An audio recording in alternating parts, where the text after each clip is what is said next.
ልብ፣ ቃል፣ እስትንፋስ አላችሁ የላችሁም? ልብ አላችሁ? ቃል አላችሁ? እስትንፋስ አላችሁ? ከልባችሁ ከቃላችሁ ከእስትንፋሳችሁ ማን ይቀድማል? መልሱ።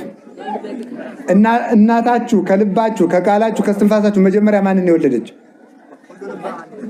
በሉ ተናገሩ። መጀመሪያ ልባችሁ ነው እንዴ? ኋላ ደግሞ ቃላችሁ ነው የተወለደው? ማን የተወለደው? በሉ እንጂ። አቤት። ልጁ መጀመሪያ ከእናቱ ማህፀን እንደወጣ ምን ያደርጋል? ያለቅሳል። በሉ እንጂ።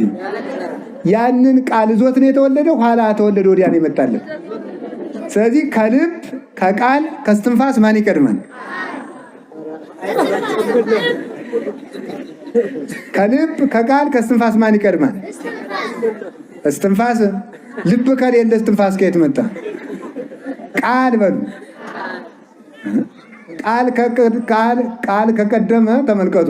ልብ አልባ ቃል አለ እንዴ? እስቲ ልባችሁን ላውጠውና ታስባላችሁ? የለም። ስለዚህ ተመልከቱ፣ ልብ ይቀድማል ብንለው ደግሞ እስትንፋስ ከሌለ ልብ የለም። ደግሞ ቃል የሌለው ልብ የለም። ከልብ ከቃል ከእስትንፋስ ማን ይቀድማል? በሉ ሁላችሁም። አይቀዳደሙም።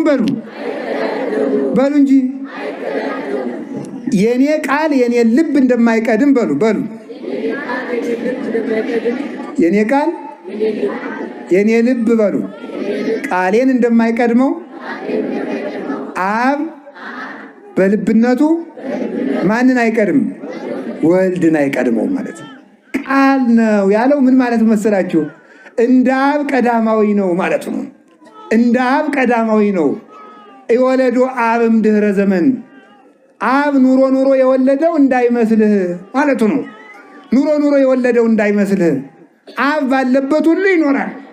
ሰው ባለበት ሁሉ ቃሉ አለ። አብ ባለበት ሁሉ ወልድ ቃሉ ሆኖ ይኖራል ማለት ነው።